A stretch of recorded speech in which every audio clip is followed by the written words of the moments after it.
there's someone watching this who may have just gotten a diagnosis, or they went to the doctor and left with a smile wiped off their face like I did when I learned I was pre-diabetic. So if you could give 3 practical tips for someone to reverse if they have had a diagnosis of diabetes and they're managing it, or to prevent in the stage of pre-diabetes, or to avoid being pre-diabetic altogether. If you can give 3 practical tips to those folks to help their diabetes prevention or management, what would they be? I think the first is you have to understand what your risk is. You have to have that doctor's visit, the well visit. And when you're there, ask your doctor if your doctor hasn't brought up the conversation. Ask them very clearly, your care provider, what is my risk of diabetes and what's my current blood glucose level? If you haven't had this in the last 3 years, what is my A1C, the hemoglobin A1C? And that's a test that your provider will understand what you mean. If you're not in that phase and like you already have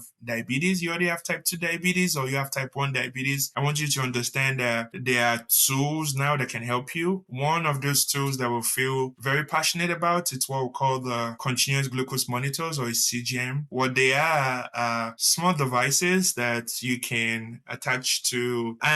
What they do is they measure the sugar level and sort of tell you in real time what your sugar level is. Because before now, people with diabetes had to do finger pricks and like a needle and then prick their finger to check that. And there's a lot of pain with that. There's a lot of discomfort with that, the inconvenience. But right now, there are tools where you don't have to be doing that. So if you're still doing that, whether it's type 1 or type 2 diabetes, you need to talk to your doctor about a CGM. Tell them this Boston sounding guy shared with you that there's a CGM. And if you have diabetes, type 1 or type 2 diabetes, the ADA recommends you should be using a CGM, and the doctor can walk you through that. And if you need other resources, at the ADA's website, diabetes.org, we have a whole wealth of information on managing diabetes and food and diet and nutrition and technology solutions like this. I think the last piece is you can be a voice. You can be a voice in your community, in educating yourself, in empowering yourself, in advocating. People living with diabetes can be the most